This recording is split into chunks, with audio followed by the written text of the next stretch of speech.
Muy buenos días. En el día de hoy nos encontramos aquí nuevamente. Le damos la cordial bienvenida al público que se encuentra presente en esta sala e igualmente a quienes nos sintonizan a través del canal de YouTube de la Fundación Centro Internacional Miranda. Somos portadores de un saludo de nuestra ministra de Educación Universitaria, doctora Sandra Oblitas, y agradecemos la acogida que nos está dando la Escuela Nacional Robinsoniana y sus autoridades en el día de hoy.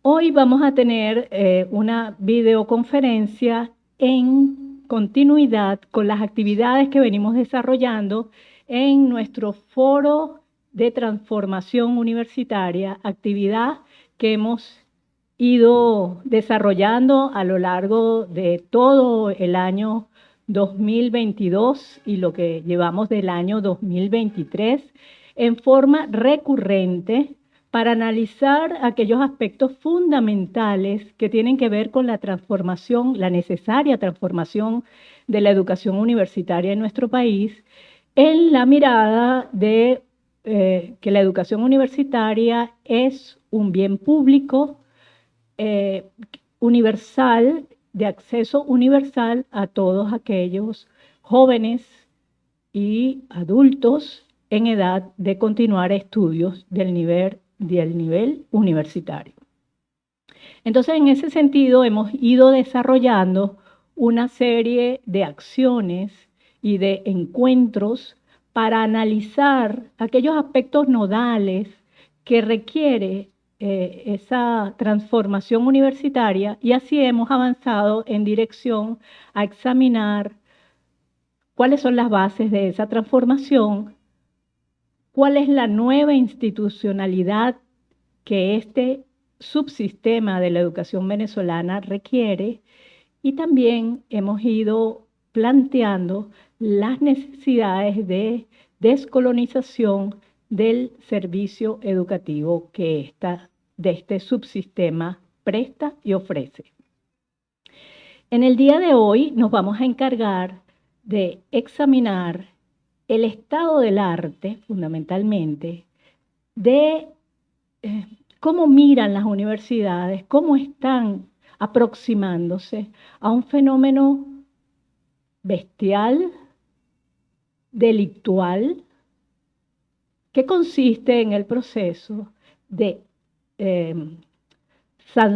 mal llamadas sanciones, es decir, el impacto que tienen las medidas coercitivas unilaterales que viene sistemáticamente desarrollando el gobierno y el Estado de los Estados Unidos a través de sus múltiples tentáculos y extensiones a la vida diaria de toda nuestra república y con ella, por supuesto, de todo el pueblo venezolano.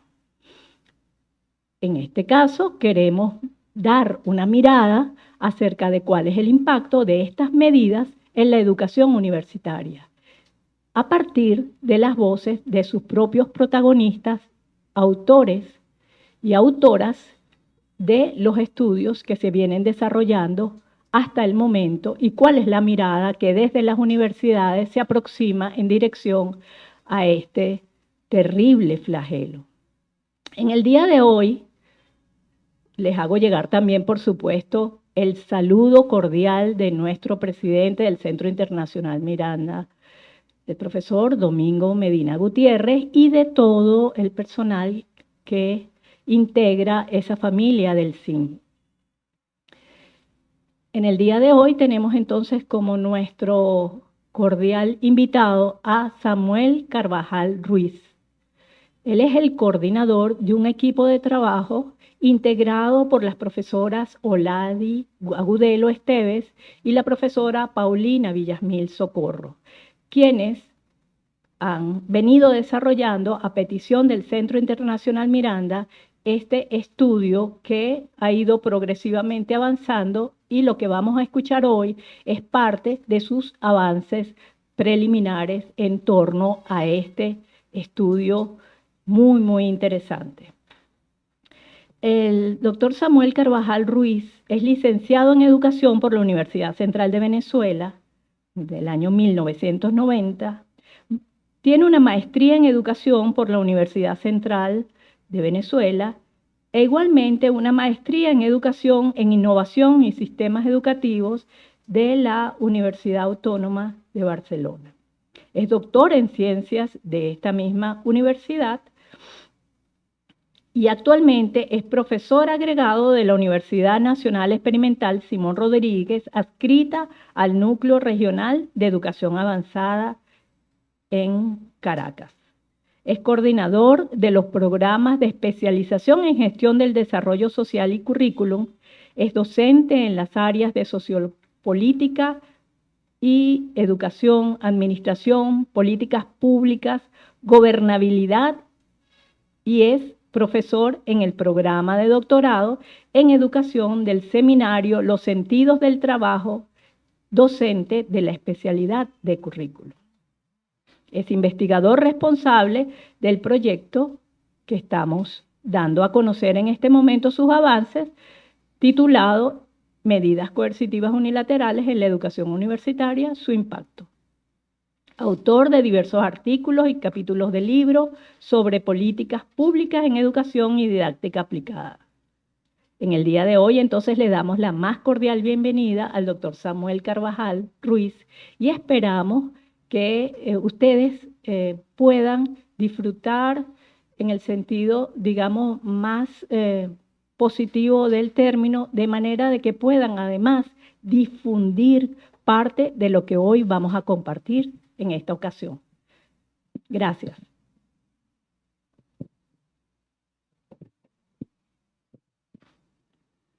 Buenos días. Quiero comenzar agradeciendo la presencia aquí de colegas, del presidente del Centro Internacional Miranda, de los compañeros que trabajan con él en el centro, el profesor Eduardo Medina Rubio, el profesor Sarabia, entre otros. Igualmente quiero agradecer a todos aquellos que están conectados a la distancia con nosotros y a los que en diferido seguirán este trabajo, esta producción. El trabajo que vengo a compartir con ustedes es un trabajo, yo diría que está un poquito más allá del medio aliento. Es decir, estamos en lo que vengo a compartir, reitero, tiene que ver con una primera fase del trabajo inscrito en el proyecto Impacto de las Medidas Coercitivas Unilaterales en la Educación Universitaria. En este caso, los resultados de un estado del arte que hicimos el equipo que coordino, compuesto por la profesora, la doctora Oladis Agudelo Esteves, la profesora Paulina Villasmil Socorro, ambas, profesora de nuestras universidades públicas, una de la Simón Rodríguez, como yo, y otra de la Universidad Rafael María Baral, la Universidad Experimental Rafael María Baral del estado Zulia, Maracaibo, ¿no? Y nos conjugamos a partir de la convocatoria que hizo el Centro Internacional Miranda por el concurso del profesor Domingo Medina Gutiérrez, presidente de esta institución, y también, por supuesto, con el aval y la aprobación de su equipo académico, docente, el profesor Fernando Aspurua, entre otros, ¿no? Entonces, como les estaba comentando, yo que antes de iniciar pues esta conversación, yo quisiera también hacer algunas consideraciones de manera de introducción con relación a este trabajo, ¿no?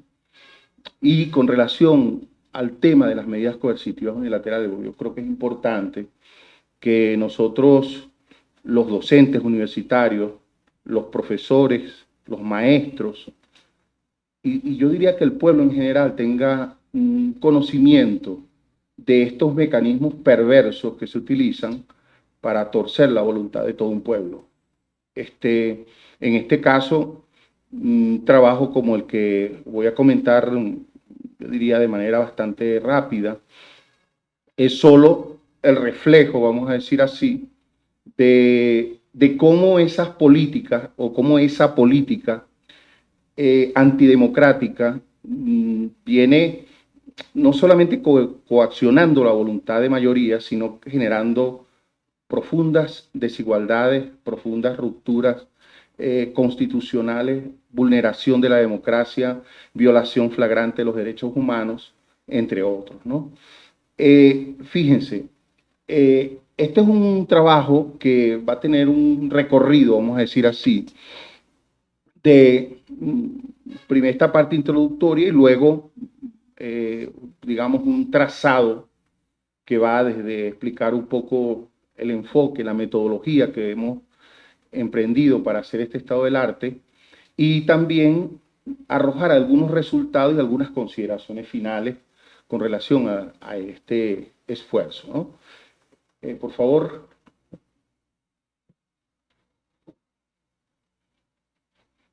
Ok. Entonces, y por supuesto, como dije, los hallazgos. Dale un poco más adelante. Más. Dale. Ok. Entonces, fíjense. Nosotros, a partir de agosto, septiembre del año pasado,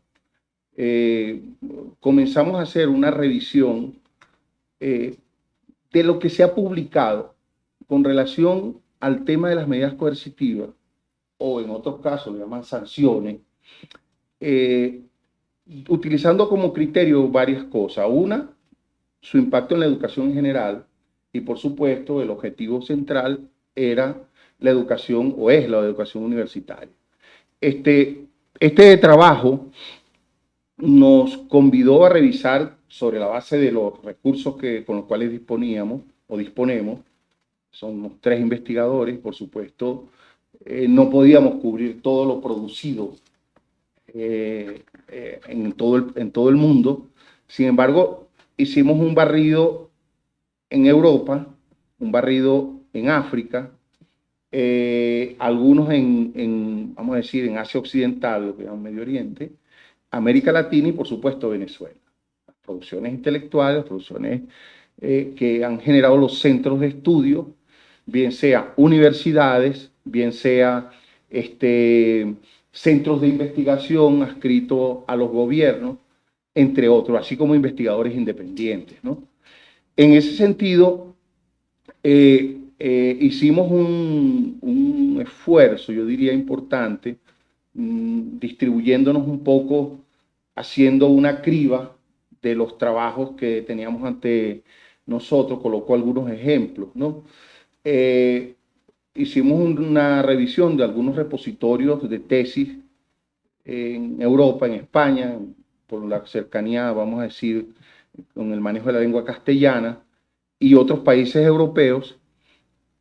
También, como estoy reiterando, por favor, avanza. Hicimos, te estaba diciendo, algunos países europeos y algunos países africanos.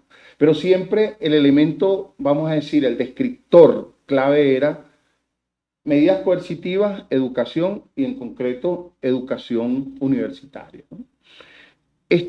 Yo quiero hacer, antes de entrar a algunos elementos así mucho más precisos, señalar lo siguiente.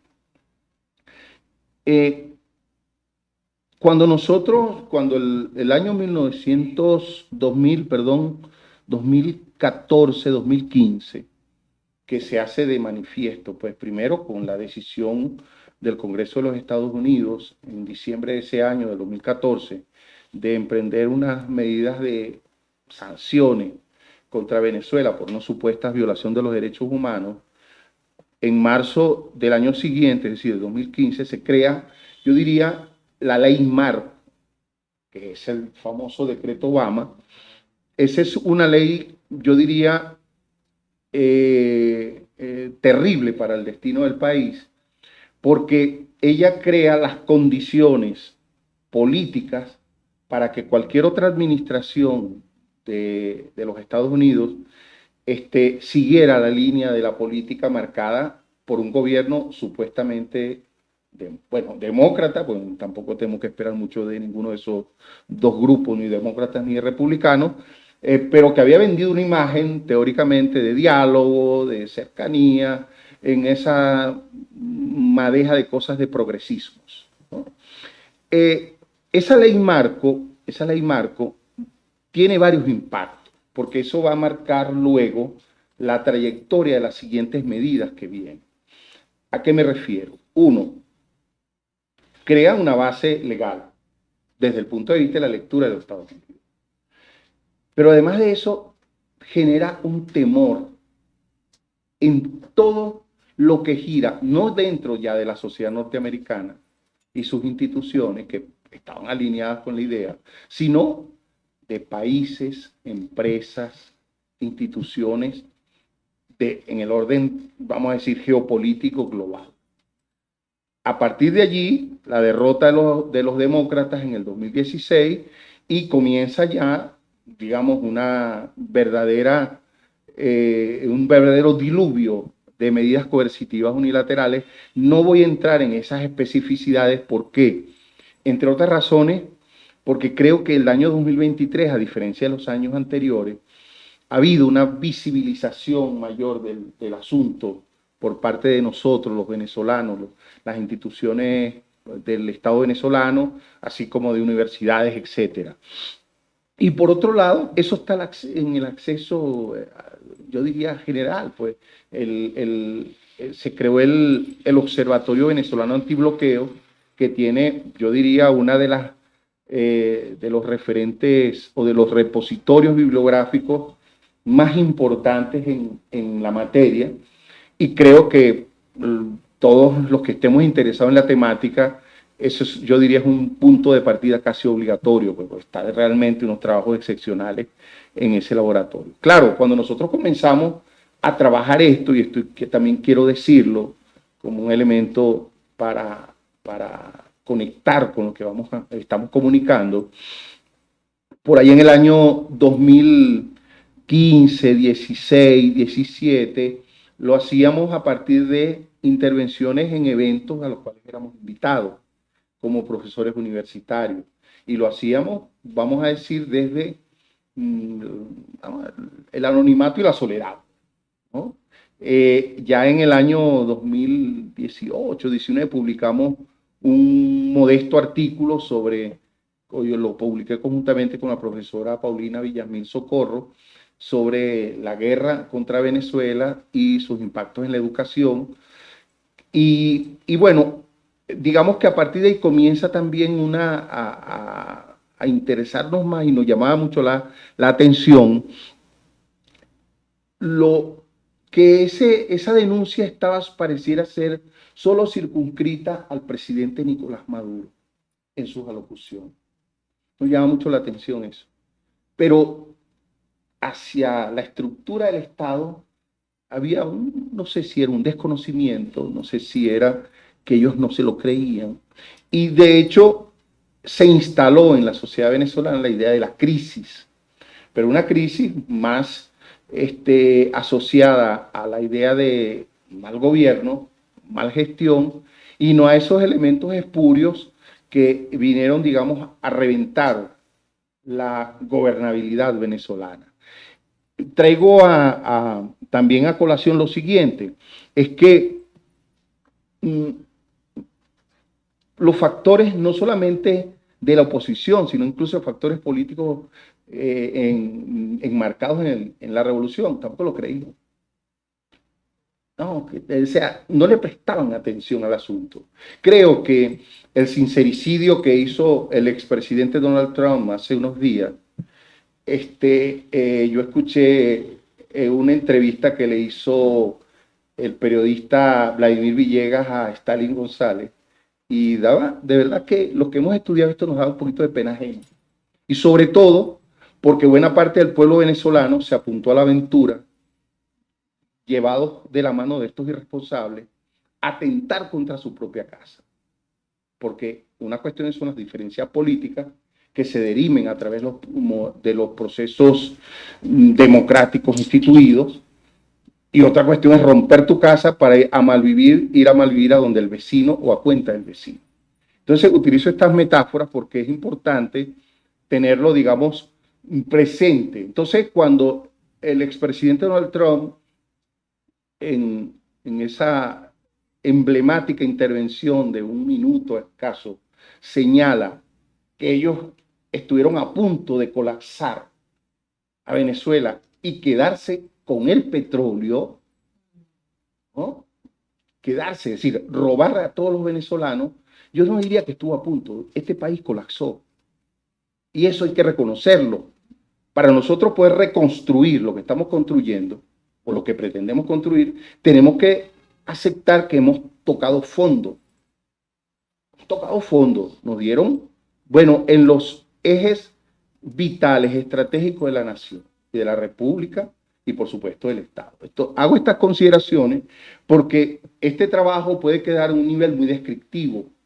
Es decir, voy allí, nosotros incluimos instituciones, como dije al comienzo, de Venezuela, como los trabajos que realiza la Universidad Católica Andrés Bello, la Universidad de Salamanca en España, el Instituto Imenses, el Aalborg University de Dinamarca, publicando sobre nosotros. Hay una cuestión llamada Singapore Management University de Singapur, publicando. Y además otro dato bien interesante. Como dije, tuvimos que hacer una criba de toda esa información, pero yo me llevé una sorpresa porque a mí me correspondió, nos dividimos un poco, ¿no? Las regiones del mundo, las colegas trabajaron en Venezuela, otros trabajaron en América Latina, o ya todos se combinaron para trabajar Venezuela y América, nuestra América, vamos a decir así. Y yo me centré en los repositorios fundamentalmente de Europa. Y me llamó mucho la atención la cantidad de trabajos producidos entre 2015, 16 y 17 promocionados por países del este europeo. República Checa, Eslovaquia, Polonia. Y la tesis central era la enfermedad holandesa, ¿no? Es decir, morir de éxito, algo así, ¿no? Y tragar. Entonces, cuando tú ves eso, que esa producción está allí, y estoy hablando de tesis de maestría, porque revisamos los repositorios, generalmente las universidades publican tesis de maestría o fundamentalmente doctorado, pero en este caso me tropecé con tesis de maestría en un repositorio europeo y tesis de doctorado, por supuesto, ¿no? Y entonces muchos de los investigadores hicieron pasantía en Venezuela. Estancia de 15 meses, de un año. Escuchen bien, nosotros hicimos un corte 2014, 2021, 22. 2022. El trabajo de campo realizado por la mayoría de estos investigadores que estuvieron aquí fue entre 2013, 14, 15, 16 y 17. Entonces, claro, esto, mientras nosotros, aquí yo creo que hubo un problema muy serio de dirección política en cuanto al objeto o a los objetos de investigación que golpean la cotidianidad del venezolano, ¿no? Uno revisa muchos trabajos de los que, incluso escritos por venezolanos, hablaban de la crisis, escribían muy bien la crisis, pero no establecían los elementos de fondo que coadyuvaban en esa crisis.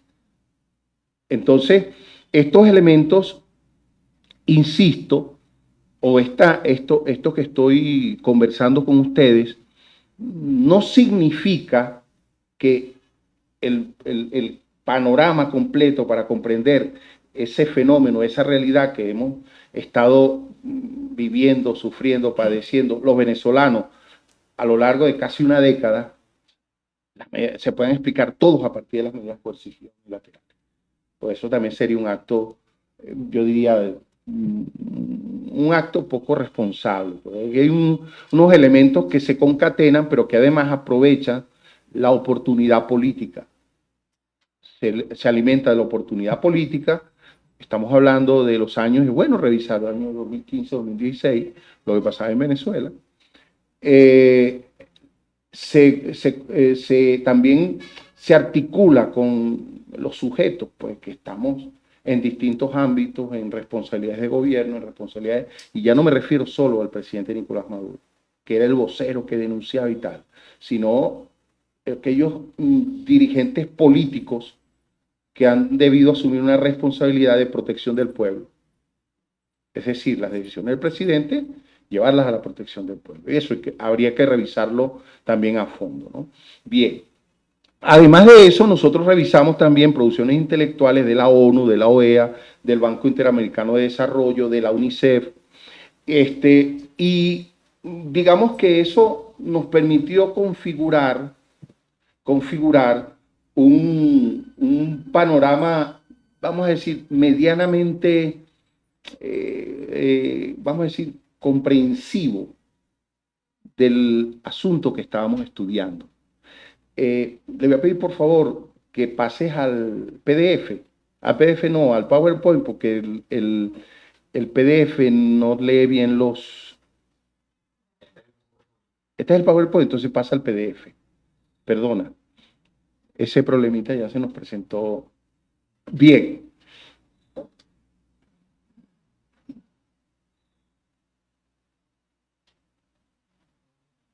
Sí, recuerdas que eso... Bueno, yo sigo hablando. Entonces, fíjense, me voy anticipando, mientras los compañeros resuelven ese problemita técnico, a lo siguiente, ¿no? En términos, vamos a decir, del estudio en sí mismo, nosotros de la primera criba que nos quedamos con 428 fuentes. De esas 428 fuentes, hicimos un segundo barrido, una segunda precisión, que nos llevó a unas 116 fuentes, las cuales fueron, vamos a decir así, el fundamento, el sustrato del trabajo, ¿no? De donde sacamos, yo diría, algunas categorías, sobre la base de la lectura de esos artículos, desarrollamos un conjunto de categorías. Esas categorías fueron 7 en total y estaban referidas a los temas conceptuales, al debate conceptual que hay en torno al tema de las medidas coercitivas, sanciones, etc. Revisamos las secuencias cronológicas, revisamos cómo es la lectura de los impactos que se dan allí, qué tipo de impactos ocurren, sociales, políticos, económicos y de otra naturaleza. Hay un trabajo que revisamos que hace alusión, por ejemplo, dos trabajos que están registrados en el estudio. Uno que hace alusión a los impactos en Siria, donde el Estado sirio tenía un convenio con unas empresas que, digamos, le aportaban energía eléctrica para Damasco y buena parte de la región, vamos a llamarla metropolitana. Yo diría más, porque ahora estoy tratando de recordar, pero era mucho más, era incluso el territorio, pues. Y a raíz de las medidas que le impusieron a Siria, los hospitales quedaron sin luz y la población quedó sin energía eléctrica. Cuando nosotros comenzamos a ver en el tiempo las cosas que hemos estado viviendo los venezolanos, insisto, no es solamente eso. Yo creo que ese es un componente fundamental, sobre todo dada la estructura económica y la matriz económica venezolana basada hace unos años atrás. Yo creo que esa situación la ha ido modificando en la exportación de commodities, materias primas, y la compra casi absoluta de un montón de asuntos que incluso son muchos de ellos inútiles, ¿no? Perfectamente se pueden suplir, pues, por el Estado venezolano. Perfecto.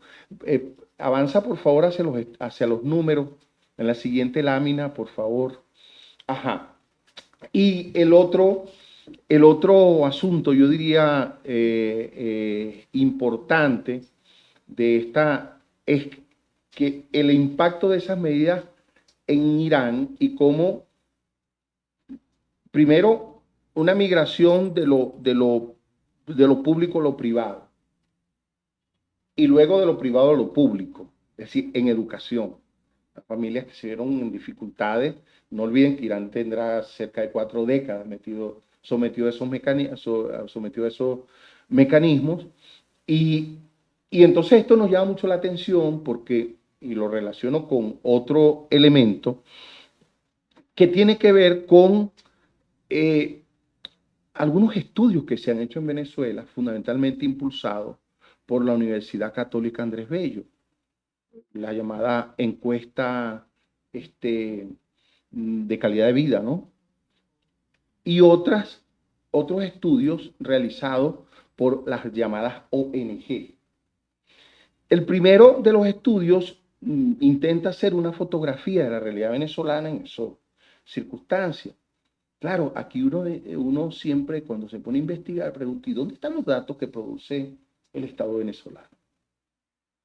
Es decir, nos convertimos en arqueólogos a estar, buscando bajo las piedras y por otro lado, utilizando otras fuentes y reinterpretar, hacer una reingeniería, digamos, epistémica incluso en lo que tienes allí, ¿no? Y reinterpretar agregando datos que ocultan esos estudios.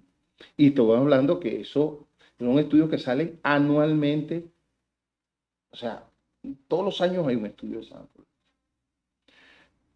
Y hago alusión en este caso a la encuesta, una encuesta que no recuerdo exactamente ahora mismo la fuente, pero la realizó unas ONG que denunciaban el estado de deterioro de las escuelas en el país, ¿no? Entonces, claro, si nosotros partimos de un estudio, una hipótesis, que la educación pública venezolana es, en cuanto a cobertura, una relación aproximada en ese momento de 87-13, es normal que un país sin fondos, sin recursos, tenga que reducir la inversión social para atender otras necesidades que son urgentísimas y tal. Esto es una cuestión que insisto, una reflexión que hago como apresurado, pero eso habría que verlo en su justa medida, a profundidad. Claro, ahí también, y aquí lo pongo en la mesa para los investigadores, los que se ocupan de estudiar estos fenómenos, estudiar la tensión entre lo público y privado en educación en Venezuela, lo que uno de los resultados que mucha gente que uno habla en el común ha trasladado a sus hijos a las escuelas privadas haciendo un gran sacrificio. Entonces, si nosotros no lo interpretamos desde ese punto de vista o no le agregamos esa variante, nosotros estamos haciendo un estudio incompleto.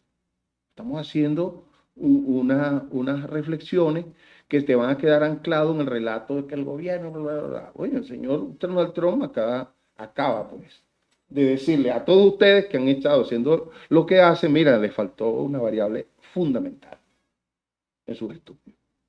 Incluso casi que denuncia la invalidez de muchos de esos estudios, que eso es otro elemento incluso de mayor peso. Ah, pero el relato está construido, ¿no?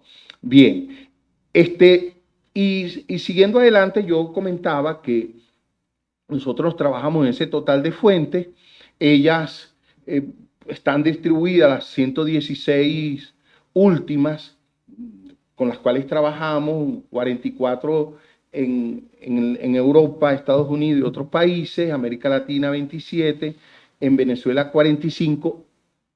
Recuerdo, esto es en un periodo comprendido entre 2014 y 2022 y que está asociado a los descriptores, medidas coercitivas unilaterales, impacto en la educación. Claro, como vimos, y me estoy anticipando un poco a las conclusiones, como vimos, eran muy escasas los trabajos dirigidos exclusivamente al tema de la educación, vamos a decir así. Sin embargo, los trabajos estaban enfocados casi todos al tema económico, al tema político, económico, social en general. Y luego, por supuesto, hay un informe de la UNICEF, un informe bien interesante, que aporta unos datos que uno quisiera también que nosotros lo produjéramos, que tiene que ver con el impacto en la niñez, ¿no? En los niños, entendiendo esto. Y bueno, esa temporalidad que ustedes están viendo allí ya nos va indicando cuando pareciera ser, comienza a tomar cuerpo este asunto. A partir del año 19, el 22 solo 8, porque no olviden que el cierre, el corte de la investigación, muchos de los trabajos escritos en el 22 son publicados el año siguiente, ¿no? Entonces solo 8, pero 19, 20, 21 son 27, 27, 29, ¿no? Entonces ahí te va hablando de que el tema pareciera ser que va ocupando una suerte de agenda, va configurando una agenda, se va haciendo visible. Y hay otro dato, fíjense, bueno, esa es una distribución de los registros seleccionados por algunos de los países. Ahí hay 90, faltan 116 que están contenidos, digamos, en otras regiones. Pero fíjense lo siguiente, hay unos datos que uno también tiene que tomar en cuenta. Fíjense, en el 18, 19, por allí 20 se configura la Asamblea Nacional. De esa Asamblea Nacional surge la ley antibloqueo, ¿no? Sale la ley antibloqueo. Y de la ley antibloqueo emerge el Observatorio Venezolano Antibloqueo. Es decir, que la respuesta del Estado, estoy hablando año 21, será año 21, la respuesta del Estado como Estado comienza en el 21. Pero ya nosotros llevamos oprimidos y fuertes por el impacto de esto al menos 4 años seguidos. Yo le puedo poner desde el 2014, pero voy a colocar los años seguidos. Entonces, yo puedo inferir o puedo concluir que hay una respuesta tardía desde el punto de vista de la institución. Entonces, ya no digo de las universidades, por supuesto, los profesores e investigadores universitarios van haciendo sus trabajos y muchos de esos trabajos y trabajos muy valiosos van quedando allí. Y por otro lado, construyendo tesis inútiles, tutoreando tesis inútiles, cuando teníamos el tema allí en la cara, en lo social, en lo económico, en lo educativo, en la salud, en la mujer, en los niños, etcétera, etcétera. Y claro, hubo trabajo, por ejemplo, un trabajo que tiene que ver con yo lo voy a sintetizar así porque no me recuerdo precisamente el título, que es el tema sobre la violencia de género, violencia contra la mujer y el impacto de las medidas coercitivas unilaterales, donde participa la profesora Alejandrina Reyes, entre otros, ¿no? En ese equipo, que creo que estaba conectado con Clapso, pero siguen siendo pocas expresiones. Y luego hay unas cuestiones que vamos observando, por favor, vamos observando que tiene que, dale, pasa más adelante, por favor. Ajá. ¿Cuánto? Ok, perfecto. Otros elementos que vamos observando tienen que ver con, vamos a decir así, una suerte de dispersión, el tema educativo no se trabaja no tiene una agenda para investigar sobre el tema educativo, porque el tema educativo engarza no solamente los niveles del sistema y los subsistemas, sino también el impacto en la niñez en cuanto a nutrición, etcétera, etcétera.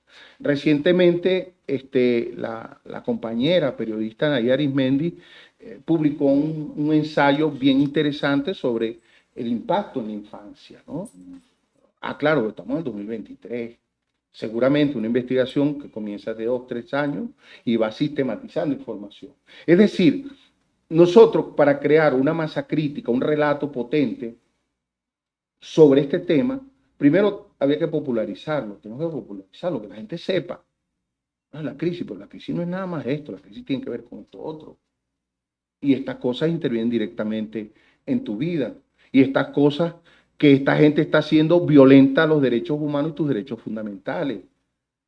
Yo los invito a los colegas, a los profesores, a los interesados en el tema y a los que escuchen esta grabación en diferido, que visiten el Observatorio Antibloqueo, que hay un trabajo excepcional en cuanto, vamos a decir así, una suerte de geografía de estos impactos, ¿no?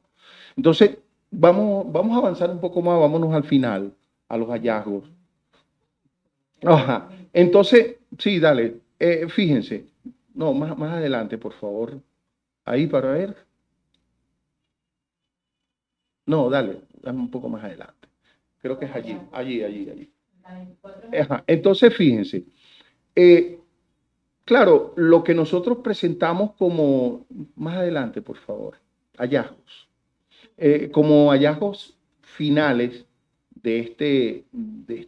bueno, finales no, yo diría parciales, porque también cabe señalar lo siguiente. Este es un estudio que tiene 2 momentos y nosotros culminamos el primer momento y ahora mismo estamos desarrollando el segundo momento. Sí, está bien. Ok, ahí, déjalo allí. Ese primer momento, que es es un poco lo que ya le he relatado. El segundo momento viene dado a partir de un conjunto de entrevistas que estamos realizando a miembros de la comunidad universitaria, es decir, profesores, autoridades, estudiantes, egresados, trabajadores, creo que ya dije, e incluso, si nos da el tiempo y el oxígeno, algunos sectores de la comunidad en donde las universidades tienen vínculos, etc., hablar sobre este tema, pero lo estamos haciendo de una perspectiva más narrativa, donde vamos a decir, sin llevar, como dice uno, al interlocutor, al que habla, perdón, al interlocutor, al que habla, a lo que uno quiere escuchar, ¿no? Sino a lo que, cómo fue la experiencia, cómo ha sido, cuál es la percepción de la universidad, cuáles son las discusiones, cómo esta situación que has vivido durante este tiempo, porque mucha gente puede ser que ya olvidó que vivimos unos años comiendo en la mesa cuando había caraota con arroz. Algunas veces la lenteja de la bolsa del club, ¿no? Y yo siempre digo de manera, vamos a decir, humorística, que cuando nos lucíamos le poníamos plátano o un huevito frito, ¿no? Sí. Entonces, si nosotros no trabajamos la memoria, estamos liquidados. Yo creo que este tipo de estudio hay que hacerlo fundamentalmente porque yo creo que uno de los grandes asuntos que se planteó incluso el comandante Chávez desde el principio, que era el tema de la comunicación, sobre todo ahora que imagínense ustedes, todo el mundo tiene un aparato de esto, está conectado a no sé cuántas redes, pero cuánta banalidad anda consumiendo diariamente, incluso gente vinculada al medio universitario, etcétera, y no temas sustantivos como los que estamos hablando. Entonces, ¿qué pasa? Un problema muy serio en la comunicación política, y yo estaba comentando que a mí particularmente, como venezolano y como profesor universitario, y luego en este rol de hacer este tipo de trabajo de hace muchos años, no me gustan los mensajes gloriosos. Que ya vamos para arriba, que ya está. No. Vamos a ir poco a poco explicándole a la gente, hablando con ese pueblo, explicando. ¿Cómo se explica? Esta es una manera de explicar. También están los que hacen el trabajo comunitario, los que están en las bases, etcétera, etcétera. Entonces, bueno, yo quiero, por favor, rápidamente aquí, fíjense. Venezuela, es un primer asunto que queda así a la vista, es que este tipo de medidas tuvo un terrible impacto en nuestra educación universitaria. Claro, este es un primer asunto. Un segundo asunto, yo diría que la tendencia más significativa fue una ausencia de investigaciones sobre este tópico. Ahora, ¿tenemos acaso, por ejemplo, el número o las tasas de deserción en el nivel universitario? Eso es importante para explicar este drama por el cual nosotros hemos tenido que atravesar. Tenemos las tasas de cuántos profesores dejaron la universidad para ir a hacer cualquier otra cosa. ¿Tenemos acaso información sobre cuántos profesores se fueron? ¿Cuántos profesores, aparte de trabajar como profesores, se dedican a otras cosas? A vender productos a vender empanadas, a hacer ponqué. Tenemos información sobre esto. Creo que hay un registro que va saliendo por allí sobre el estado de la infraestructura. Que por cierto, yo quiero hacer una mención aquí especial y me voy a salir un poco del relato. Las universidades que, de hecho, la Constitución nuestra defiende la autonomía como ninguna otra república del mundo. De hecho, tiene un rango constitucional, la autonomía universitaria. Parece ser que para algunos la autonomía sirve para unas cosas y la autonomía para otras cosas no. Porque cuando yo veo el estado de la Universidad Central de Venezuela, y ahora, reciente, cuando hubo las elecciones, como egresado fui a votar, lo que vi fue comisión presidencial metiéndole mano a la universidad. Lo otro, un video que circuló de forma viral sobre el estado de la Universidad del Zulia. Pero es una crítica al gobierno, pero no hay una crítica a las autoridades. Estas autoridades no tienen nada que ver con sus propias casas de estudio.